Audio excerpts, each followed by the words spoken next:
Hello folks, this time I make some blackberry jelly or preserve.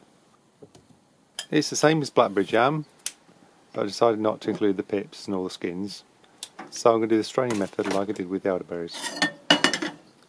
There's not so much preparation to do with blackberries. I added some water to the pan.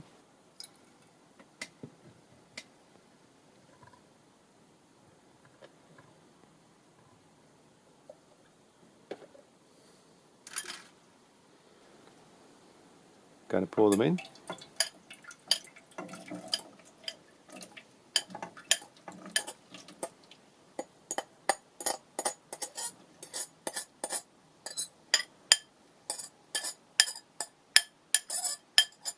And the same as the elderberries, I'm going to crush them down with a wooden spoon.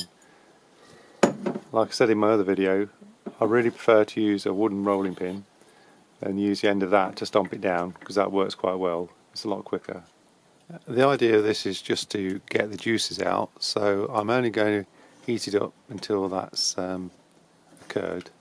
Usually warm it up for about 5 minutes and simmer it for 5 minutes, and that should be enough.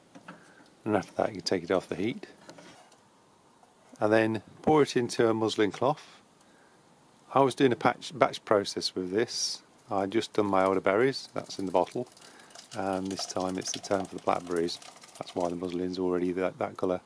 Same with this saucepan.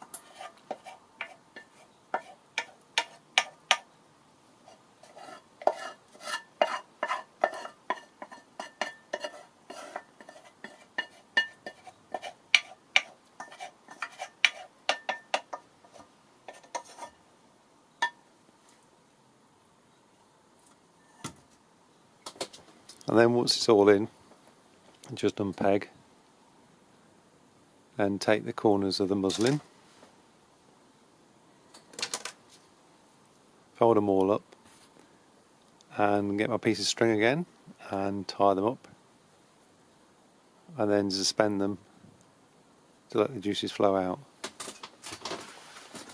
Like I say, most people would probably leave this overnight, or at least a good few hours.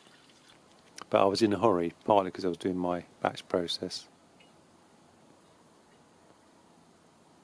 I again decided to squeeze out the hot juices. I don't really recommend this. You really do need rubber gloves if you can do this, and even then I think it'd be too warm. Probably is worth leaving it for say half an hour at least, just to drain down before you try and squeeze any out. People say it makes a cloudier jelly, but I don't really think it makes a lot of difference with these very dark fruits. And I was really in need of getting my table back, as there's not much room on my boat. Now with blackberries, of course, you could leave the pulp and the pips in and make a jam, so you wouldn't have to go through this straining process, and you would basically go straight on to add in the sugar and the pectin, etc., and carry on making the jam. This was just because I was doing the elderberries this way, I decided to do the blackberries this way, and not have to worry about pips.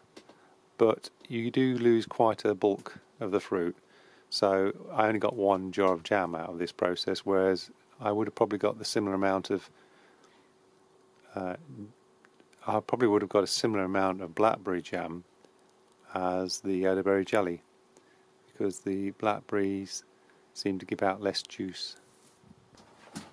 I wouldn't recommend trying to make elderberry jam, because I'm not sure the pips are that safe to eat. Certain varieties I know do have a certain amount of toxin in them, although I don't think the black ones do. I wouldn't risk it. They're also much larger pipped than the blackberries, so they're not very pleasant. I was saving the juices to do the cooking section the next day, so that's why they've been stored in bottles.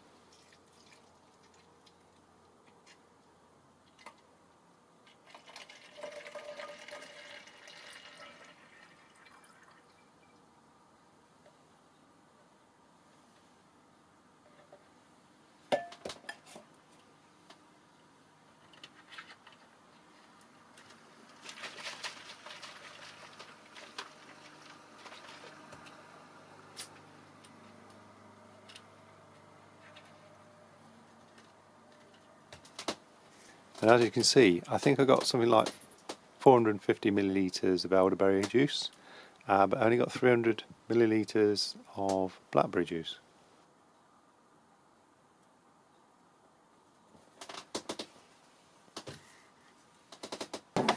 Now I worked out with 75 milligrams of sugar per 100 millilitres of juice.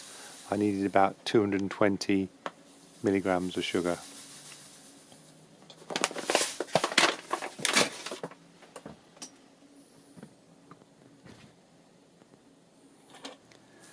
I added those to the pan, poured in the juice, and I think I forgot to mention on the elderberry video that I also swilled out the bottles with a little tiny amount of water.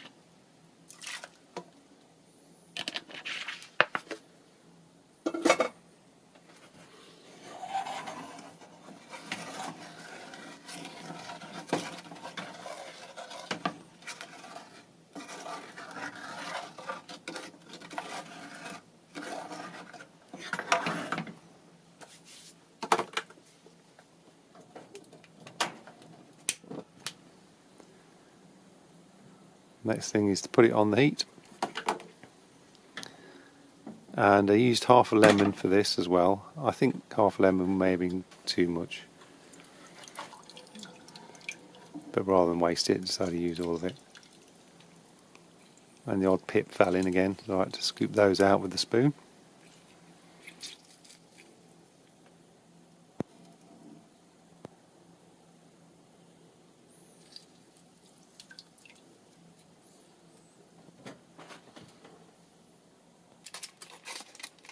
And then it was time for the pectin.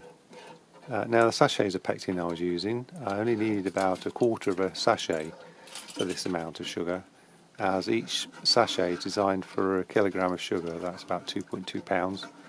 So I only needed a small amount. I measured that up previously.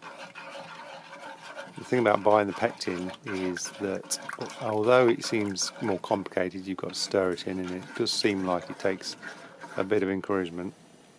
It does actually dissolve quite easily once the temperature increases, and it's far cheaper than buying the jam sugar.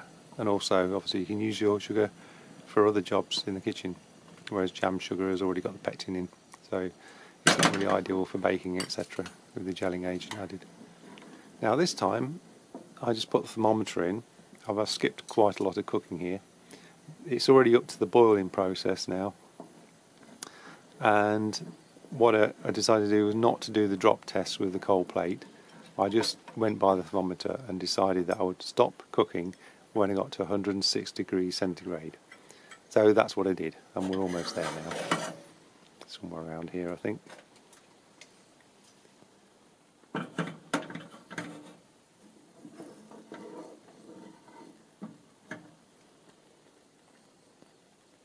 So as soon as it went to 106 or just over, I decided to call it a day and decided to jar the mixture. Now I didn't get very much juice, so you could say that this is almost a minimalist video, how to make 1 jar of blackberry jelly. This was a slightly bigger jar than my elderberry jars. I think it was something that was originally labelled as 600 gram. I just about managed to fill it.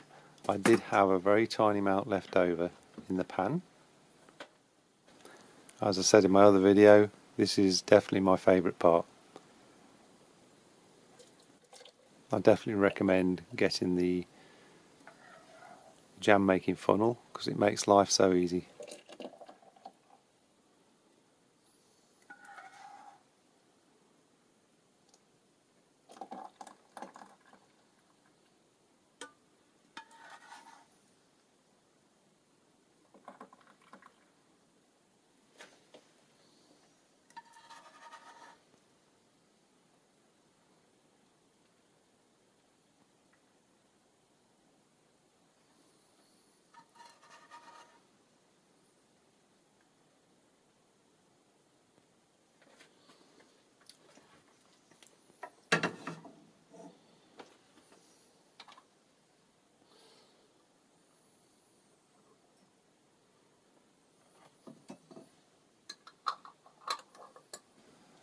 Now, having learnt my lesson with hot fingers, trying to put the lids on the elderberry jars. I managed to use the oven mitts in the correct fashion this time. I didn't put my hands in, I just used it like a towel. What I was doing here was I was trying to let some air out because the air expands at the top of the jam, and I tipped it and loosened it, but it did actually manage to squirt jam out all over the side of my oven mitt. As it was 10:30 at night, I decided to make myself a little jam supper. So there we are with the Blackberry on some nice bread. And as you can imagine, I couldn't wait to actually try some.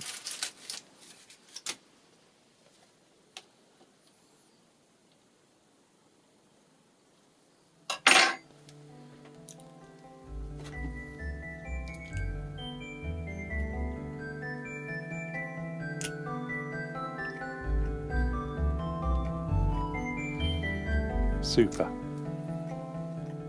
Thanks for watching.